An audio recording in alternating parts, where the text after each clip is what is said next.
दोस्तों, अक्सर यही देखा जाता है कि जब भी किसी का सामना किसी भूत प्रेत या फिर किसी भी सुपर नेचुरल चीजों से होता है, वो या तो तब किसी हॉन्टेड जगह पर होते हैं या फिर उन पर किसी ने किसी तरह का काला जादू किया होता है।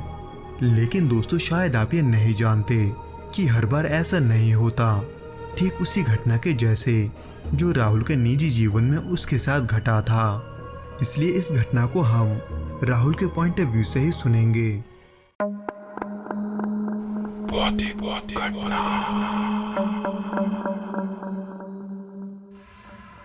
दोस्तों, मेरा नाम राहुल है और मैं यूपी के एक गांव का रहने वाला हूं। और ये जो घटना है वो मेरे परिवार के साथ हमारे नए घर में आज से लगभग 7 साल पहले घटा था, जहां पर 1 साल रहने के बाद मैं पढ़ने के लिए दिल्ली चला गया।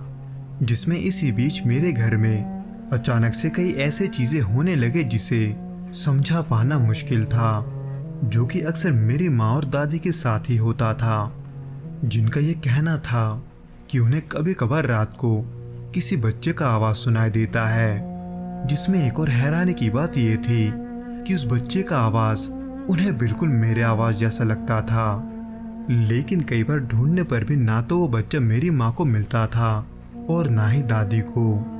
हालांकि तब मैं इन सब बातों से अनजान फिलहाल अपने पढ़ाई में बिजी था।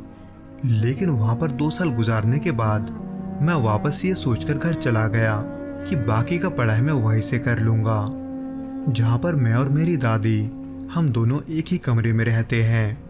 लेकिन बिस्तर पर सोने का आदत ना होने की वजह से दादी एक चटाई बिछाकर फर्श पर ही सो जाती है। पर ऐसे ही कुछ दिन बीत जाने के बाद मुझे एक दिन ऐसा महसूस होता है कि मेरे बगल में कोई तो लेटा हुआ है। तब रात के यही कोई 1 या 1:30 बज रहे थे। मैं ये महसूस कर सकता था कि मेरे बगल में वाकई में कोई है। हालांकि मुझे पहले ये लगा था कि वो शायद दादी होगी, पर वो तो मेरे सामने ही सो रही थी। इसलिए मेरे बगल में कौन है ये देखने के लिए मैं तुरंत ही खड़ा हो गया। लेकिन देखा कि वहां पर कोई नहीं है। हालांकि जब मेरे साथ ये सब हो रहा था तब मुझे भूत प्रेतों पर उतना विश्वास नहीं था, इसलिए मैं करवट बदलकर वापस सोने चला गया। जिसमें इसी बीच एक दिन हमसे मिलने मेरा चचेरा भाई राघव हमारे घर आता है, जो कि मुझसे करीब 8 साल छोटा था, जो हमारे घर में ज्यादा कमरे ना होने की वजह से मेरे साथ मेरे कमरे में ही रहता है। पर उस रात ठीक उसी समय यानी कि 1 से 1:30 बजे के बीच कोई राघव का बाल खींचकर उसे नींद से जगा देता है, जिसके बारे में राघव ने मुझे उसके अगले दिन बताया था। हालांकि मम्मी के आरती उतारने के बाद राघव के साथ ऐसा दोबारा नहीं होता, लेकिन उसके घर जाने के बाद से हमारे साथ अजीब चीजें होना शुरू हो जाता है। जैसे कि जब भी मैं किसी भी जरूरी सामान को कहीं पर रखता था वो मुझे वहां पर नहीं मिलता था। लेकिन ये सब चीजें कॉमन होने की वजह से मैं इन सबको नॉर्मल ही समझता था। जिसमें इसी बीच दादी को गिरने के वजह से चोट लग जाता है, इसलिए दादी डॉक्टर को दिखाकर 1 महीने के लिए बुआ के घर चली गई, क्योंकि काम के सिलसिले में बाहर रहने के वजह से मम्मी और पापा दादी का देखभाल ठीक से नहीं कर सकते थे, जिसके वजह से उस घर में ज्यादातर समय में अकेला ही रहने लगा। जहां पर एक दोपहर को मैंने खिड़की के बाहर एक लड़की को देखा, जो कि काले बुरखे में उड़ते हुए मेरे छत की तरफ आ रही थी। इसलिए उसे देखने के लिए मैं जल्दी से छत की तरफ भागा, पर छत पर कोई लड़की नहीं थी। वहां पर था तो सिर्फ एक काला कौवा। इसलिए मैं ये सोचकर वापस नीचे आ गया कि शायद से मुझे कोई वहम हुआ होगा। लेकिन इसके ठीक 1 से 2 दिन के बाद मेरे कमर से लेकर पैरों तक दर्द होने लगता है, जो कि दरअसल जॉइंट का दर्द था और वो दिन ब दिन बढ़ते जा रहा था। इसलिए मैं डॉक्टरों के पास भी गया, लेकिन उनका दवाई 1 से 2 बार काम करने के बाद मुझ पर काम करना बंद कर देता था। इसलिए मैंने अपने दर्द के इलाज के लिए न जाने कितने ही डॉक्टरों को दिखा दिया था, जिसको लेकर मैं सफर कर ही रहा था कि कुछ ही दिनों के बाद मेरे आंखों को लेकर एक नया समस्या शुरू हो जाता है। पता नहीं क्यों मैं अपने एक आंख से देख नहीं पा रहा था, जिसकी वजह से मैं डॉक्टर के पास तो गया था, पर फिर भी मेरा आंख ठीक नहीं होता। हालांकि कई सारे आई स्पेशलिस्ट को दिखाने के बाद आखिर में मेरा आंख ठीक हो ही गया, पर मुझ पर बार बार मुसीबतों को आता देखकर मेरे पापा ने मुझे मंदिर के पुजारी से मिलने को कहा, क्योंकि वाकई में समस्या दिन ब दिन बढ़ते जा रहे थे। इसलिए मैं 1-2 दिन के बाद हमारे पास के मंदिर के पुजारी से मिलने चला गया। लेकिन मेरे समस्याओं को बताने के बाद भी वो ज्यादा कुछ नहीं बोलते, इसलिए आखिर में मैंने उन्हें घर पर ही बुलाना ठीक समझा, ये सोचकर कि अगर वो घर को देखेंगे तो मेरे समस्याओं को समझ जाएंगे।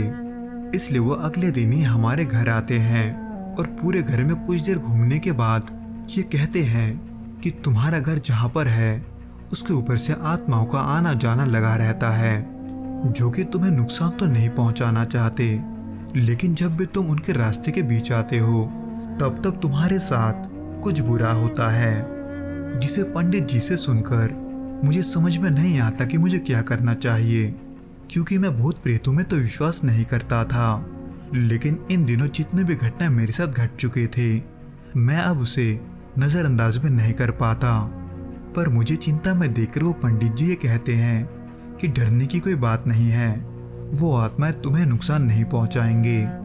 जिसको कहते ही उस पंडित जी ने मुझे एक रुद्राक्ष का माला और घर के चौखट पर बांधने के लिए एक तावीज जैसा कुछ दिया था और ये कहा था कि इनको लगाने के 1 हफ्ते बाद भी अगर तुम्हारे साथ कुछ हुआ तो मेरे पास वापस आना। पर खुशकिस्मती से मुझे इसका जरूरत नहीं पड़ा, क्योंकि पंडित जी के विधि अनुसार सब कुछ करने के बाद मेरे घर में धीरे धीरे सब कुछ नॉर्मल होने लगा। यहाँ तक कि मुझे वो सब चीजें भी महसूस होना बंद हो गया था जो कि मैं रात को पहले महसूस करता था। तो दोस्तों ये तो था वो घटना जो कि राहुल के साथ घटा था, जो कि हमें ये दिखाता है कि कभी कभार भूत प्रेतों से सामना होना इस चीज का निशानी नहीं है कि आप किसी भूतिया जगह पर हो, क्योंकि कभी कभार कुछ चीजें हमारे सोच के परे होते हैं।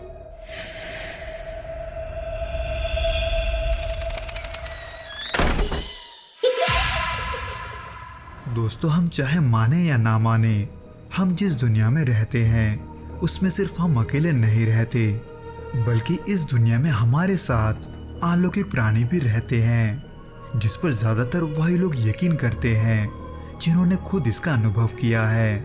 इसलिए दोस्तों आज के इस एपिसोड में मैं एक ऐसा ही घटना आपके सामने लाने वाला हूँ जो कि सुनील के साथ उसकी स्कूल में घटा था। इसलिए दोस्तों इस घटना को हम सुनील के पॉइंट ऑफ व्यू से ही सुनेंगे।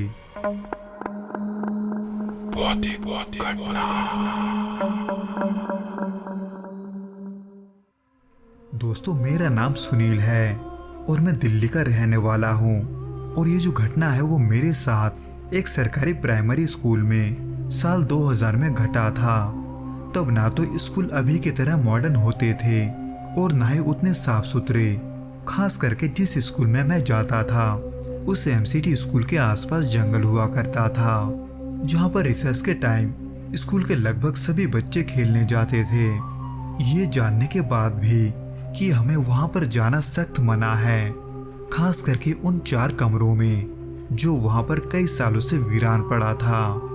हालांकि वो दिखने में तो उतने पुराने नहीं थे, लेकिन वहाँ पर किसी के ना जाने के वजह से वो जगह पेड़ के सूखे पत्तों से भर गया था।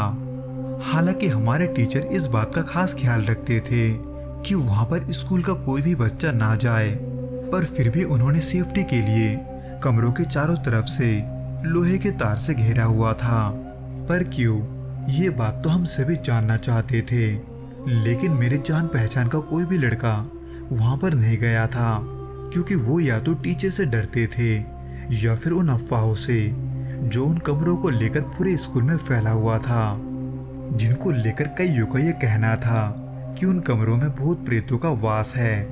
पर इसमें कितना सच्चाई है ये ना तो हम देखना चाहते थे और ना ही हमें इसमें कोई दिलचस्पी था।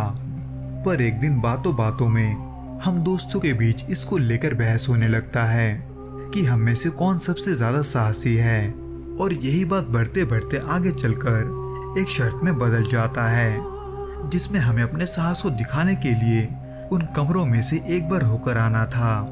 लेकिन उन कमरों के करीब जाते ही एक एक करके सभी पीछे हट जाते हैं, क्योंकि क्लास बंक करके आने के वजह से वहां पर हम चारों के अलावा कोई नहीं था, जहां पर हम सभी को एक अजीब से ठंडेपन का एहसास होता है और पता नहीं क्यों सभी के मन में एक बेचैनी सा छाने लगता है। लेकिन मैंने ये कहकर उन्हें अपने साथ चलने के लिए मना लिया कि तुम उस अफवाह के वजह से बेवजह ही इस जगह के बारे में नेगेटिव सोच रहे हो। जिसके बोलते ही मैं अपने दोस्तों के साथ उन कमरों के अंदर चला गया और देखा कि वो भी क्लासरूम के तरह ही है, जिसके सामान आज भी वैसे ही हैं जैसे कि सालों पहले रखे हुए थे। जिसको देखने के बाद हम सभी वो गलती कर देते हैं जो कि हमें नहीं करना चाहिए था, और वो था वहां पर रखे हुए चीजों को छूना। जिसमें इसी बीच मैं अपने दोस्तों को छोड़कर उसके बगल वाले कमरे में चला गया, जो कि दिखने में तो एक लाइब्रेरी जैसा था, पर वहां के पंखे पर न जाने क्यों एक टूटा हुआ रस्सी बंधा हुआ था, जिसको देखकर मुझे बड़ा ही अजीब लगता है, क्योंकि जहां पर एक तरफ पूरा कमरा धूल और जालों से भरा हुआ था, वहीं दूसरी तरफ वो रस्सी एकदम साफ था। पर यह पॉसिबल कैसे हो सकता है, ये देखने के लिए मैंने उस रस्सी को छूकर अब तक का सबसे बड़ा गलती किया था, क्योंकि मैं जिस रस्सी को छू रहा था सालों पहले उसी से लटक कर किसी लड़की ने अपना जान दिया था। हालांकि ये बात मुझे तब नहीं पता था, लेकिन न जाने क्यों उस रस्सी को छूते ही मेरे रोंगटे खड़े हो जाते हैं और फिर देखते ही देखते मैं बेहोश हो गया। आंखें खुली तो देखा मैं प्रिंसिपल के ऑफिस में हूँ, जहाँ पर मेरे मम्मी पापा भी आए हुए थे ताकि वो मेरे कारनामों के बारे में उन्हें बता सके।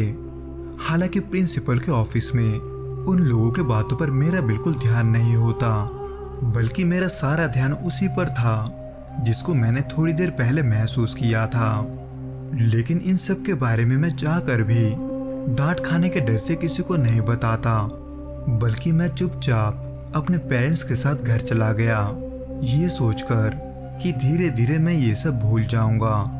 पर बदकिस्मती से ऐसा नहीं होता, क्योंकि उसके बाद से ही मुझे हर रात एक लड़की सपने में दिखाई देने लगी थी, जो या तो खुद को मारने की कोशिश करती थी या फिर मुझे, जिसके वजह से मैं डर के मारे आधी रात को जागने लगा, जो कि पहले तो कभी कभार होता था। फिर कुछ दिनों के बाद ये सब मेरे साथ हर रोज होने लगता है, पर फिर भी मैंने इन सब के बारे में किसी को नहीं बताया, जो कि मेरा सबसे बड़ा गलती था।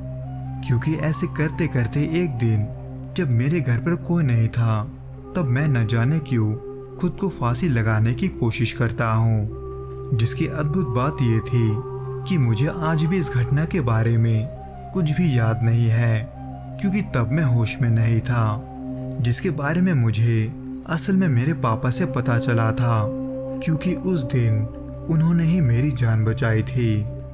लेकिन तब मेरे पापा ये नहीं जानते थे कि मैंने ऐसा क्यों किया, जिसके वजह से आखिर में मुझे सब कुछ सच सच बताना ही पड़ता है, यानी कि उन सभी घटनाओं के बारे में जो कि अब तक मेरे साथ घटा था। जिसको सुनने के बाद पापा मुझे सीधे चाची के पास ले गए, जो कि पाठ पूजा में बहुत मानती थी। हालांकि उनके हाथ से गंगाजल पीने के बाद कुछ दिनों के लिए मुझे सपने आने बंद हो चुके थे, लेकिन फिर से कुछ दिनों के बाद मेरे साथ वो सब फिर से शुरू हो जाता है, जिसके वजह से ज़्यादातर मैं अपने होश में भी नहीं रहता था। जिसको देखने के बाद आखिर में मुझे मेरे पापा एक तांत्रिक के पास ले गए, जिनको अपनी पूरी घटना बताने के बाद उन्होंने ये बताया कि वहाँ पर एक लड़की ने अपने मानसिक दबाव के वजह से आत्महत्या करके खुद को मार डाला था, जो कि उस तांत्रिक को इसलिए पता था क्योंकि इससे पहले भी ऐसे बहुत से लोग उनके पास आ चुके थे जिन्हें मेरे जैसा ही समस्या था। इसलिए उस तांत्रिक ने मुझे मंत्रों से बंधा हुआ एक धागा मेरे कलाई पर बांध दिया, जो कि मेरे साथ आज भी है।